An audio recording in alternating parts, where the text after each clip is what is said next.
Hey everyone, welcome back to my channel Scale Up. In this quick tutorial, I will show you how you can change voices of accessibility reader in iPhone. It's super easy to do. Let's get started.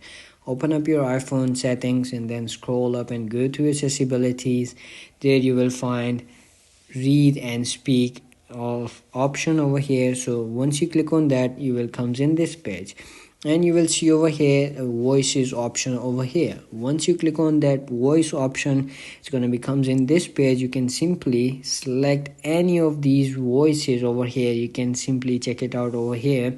So once you click on the first one, you can change it by these options over here, voice. Click on that and then you can simply change it by these selection over here. You can simply download it and then it's going to be changed, and that's it.